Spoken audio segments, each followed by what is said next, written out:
వల్లభనేని వంశీ శాసనసభ మాజీ సభ్యుడి మీద చేస్తున్నటువంటి పెట్టినటువంటి కేసులు కానీ, తీసుకువెళ్ళినటువంటి అరెస్టు జరిగిన తీరు కానీ, అలాగే ఎస్సీ ఎస్టీ కేసుని దుర్వినియోగం చేస్తున్న వైనం కానీ, ఇవన్నీ అసలు కోపం ఏమిటి? ఇప్పుడు జరుగుతున్నది ఏమిటి? ఒకవేళ నిజంగానే కోపం ఏదన్నా ఉంటే లోకేష్ గారు తనకు సంబంధించి తన కుటుంబం మీద ఇట్లా ఆరోపణలు ఇట్లాంటివి చేశారని చెప్పి కేసు పెట్టి నడిపితే అది ఒక పద్ధతి.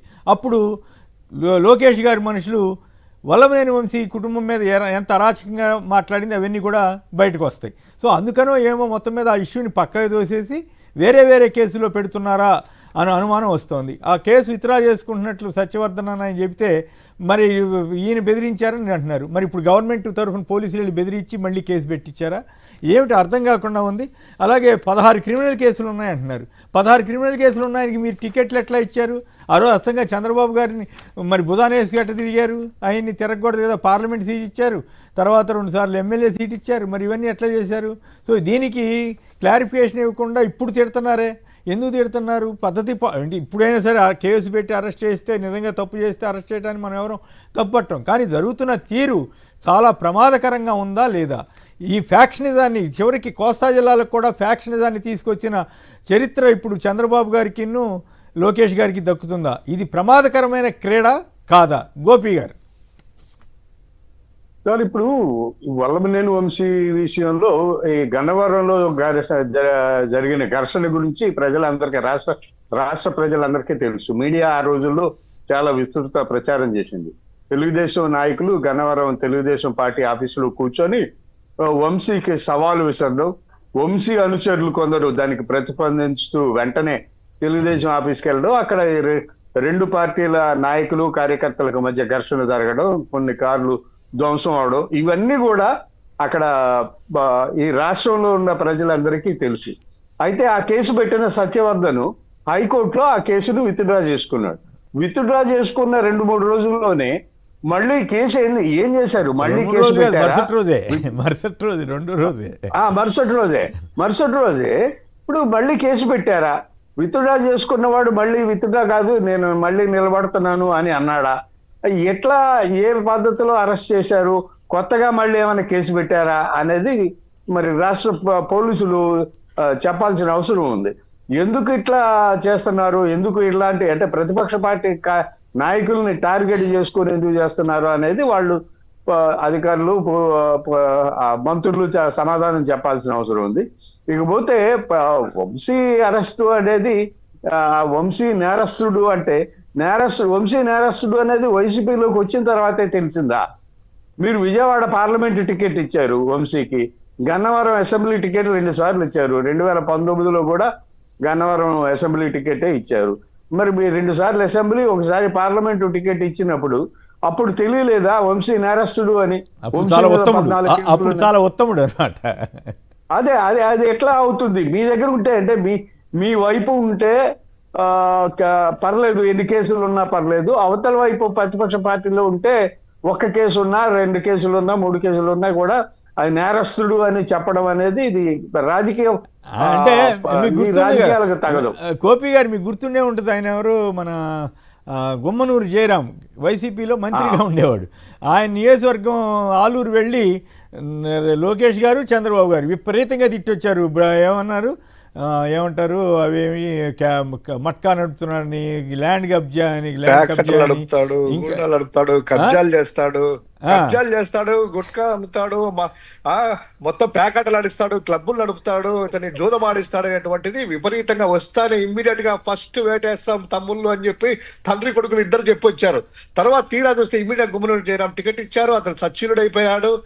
అతనికి 2 నియోజకవర్గాల్లో పెత్తనం కట్టబెట్టారు. అటుపక్క ఆలూరులో కావచ్చు, అటుపక్క గుంతకల్లో కావచ్చు. ఆయన ఒక హీరో అయిపోయినాడు వాళ్ళకి, అంటే అంత కడిగిన ముత్యం అయిపోయినాడు.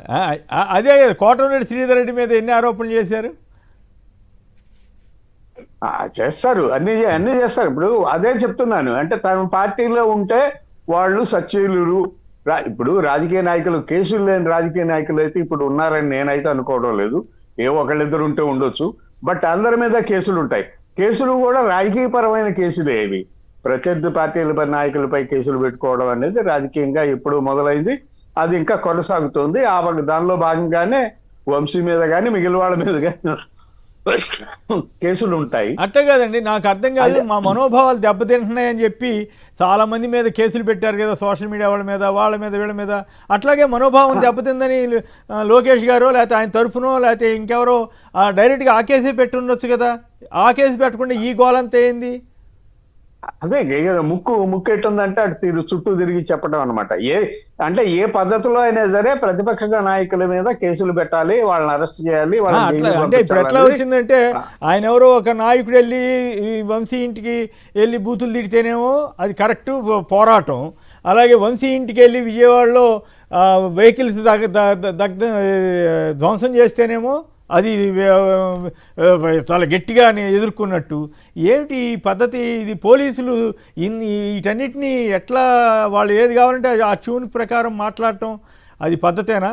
ఆయన ఎవరో పదాలు వాడటం కూడా కరెక్ట్ కాదు. ఆయన ఇష్టమైనట్టు మాట్లాడి వచ్చాడు, రెచ్చగొట్టాడు. అంటే తెలుగుదేశం స్ట్రాటజీ ఏంటంటే ముందు రెచ్చగొడుతుంది, దాన్ని తెలివిగా చంద్రబాబు గారు వచ్చిన తర్వాత, అంతకుముందు ఇట్లా లేదు, రెచ్చగొట్టడం, తర్వాత వీళ్ళు రెచ్చిపోయి మాట్లాడితే ఇంకేముంది మమ్మల్ని అన్నారని చెప్పి ప్రచారం చేసుకోవటం.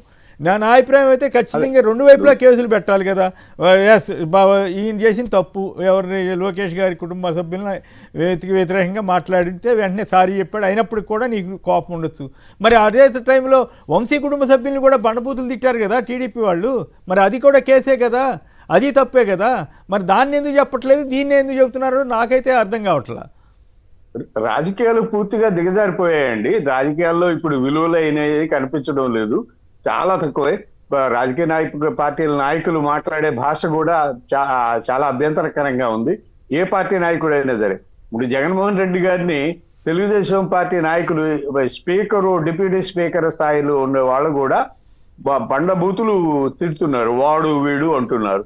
మరి అవన్నీ ఎట్లా అంగీకరిస్తారో, అవన్నీ ఎట్లా సాధ్యమో తెలియదు. కానీ ప్రతిపక్ష పార్టీ వాళ్ళు మాట్లాడితే మాత్రం దాని మీద కేసులు పెడుతున్నారు. మరి ఇది మంచి పరిణామం అయితే కాదు. ఇప్పుడు చూస్తుంటే 8 నెలలు చూస్తుంటే ఇదే ధోరణి వచ్చే 5 ఏళ్ళు కొనసాగబోతోంది. వచ్చే 5 ఏళ్ళు ప్రతిపక్ష పార్టీ నాయకులు టార్గెట్ గానే పనిచేయబోతున్నారు అనేది చాలా అంటే తెలుస్తుంది. ఇంకొక మాట చెప్పండి, ఎస్సీ ఎస్టీ కేసు పెట్టడం కానీ అట్లాగే ఈ రకంగా వేధిస్తున్న తీరు ఇదంతా కూడా ఈ ఫ్యాక్షనిజంని ఇక్కడ తీసుకురావడం ఇది ప్రమాదకరమా కాదా?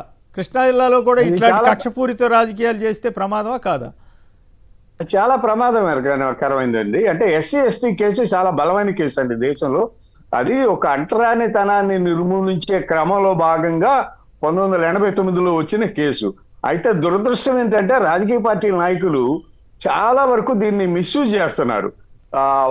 తమ పార్టీలో ఉండే ఎస్సీ ఎస్టీని అడ్డం పెట్టుకొని ఆ ప్రత్యర్థుల పైన కేసులు పెట్టడం ఇది చాలా దురదృష్టకరం. చాలా సందర్భాల్లో ఈ చట్టం ద్వారా న్యాయం జరగడం కంటే చాలా సందర్భాల్లో ఈ చట్టం అన్యాయమే చేస్తోంది. దాన్ని రాజకీయ పార్టీల నాయకులు అలా దురదృష్టకరంగా వాడుకుంటున్నారు. ఇదైతే మంచి పద్ధతి కాదు, ఆరోగ్యకరమైన పద్ధతి కాదు. దీన్ని ఖచ్చితంగా పోలీసులు రాజకీయ పార్టీ నాయకులు చెప్పగానే వెంటనే అంటే పోలీసులు అంటే డీజీపీ గారు అపాయింట్మెంట్ ఇచ్చే కలవపోవటం ఏంటండి? ఇది ఈ గవర్నమెంట్ ఎట్లా పనిచేస్తుంది దానికి అంతకంటే పెద్ద నిదర్శనం ఏంటి? నువ్వు ఆ కేసు ఒప్పుకో. బట్ డీజీపీ అంబటి రాంబాబు వీళ్ళంతా వెళ్ళినప్పుడు డీజీపీ లెటర్ తీసుకోవడానికి కూడా అభ్యంతరం ఏంటి? అదే అధికారులు ఏంటంటే అధికారంలో ఏ పార్టీ ఉంటే ఆ పార్టీ కొమ్ము గాయడం, డూడు బస్సు అన్నలాగా మాట్లాడడం అయితే చాలా దురదృష్టకరం అండి. అది మరి డీజీపీ ఖచ్చితంగా ఏముంది 5 నిమిషాల పాటు ప్రతిపక్ష పార్టీల్ని అంటే అధికారులు ప్రతిపక్ష పార్టీలకు గౌరవం ఇచ్చే పద్ధతిని బట్టే మన ప్రజాస్వామ్యం ఎంత ఆహ్లాదకరంగా ఉంది, ఎంత పద్ధతిగా ఉంది అనేది తెలుస్తుంది. ప్రతిపక్ష పార్టీల్ని కలవకపోతే అధికారులు ఖచ్చితంగా ఏకపక్షంగా ఎన్నుకుతున్నట్టే ఉంటుంది. అది కొంచెం కనపడుతుంది. డీజీపీ గారు మరి నిన్న అంబటి రాంబాబు గారిని వాళ్ళని కలవకపోవడం అయితే దురదృష్టకరమే. రైట్.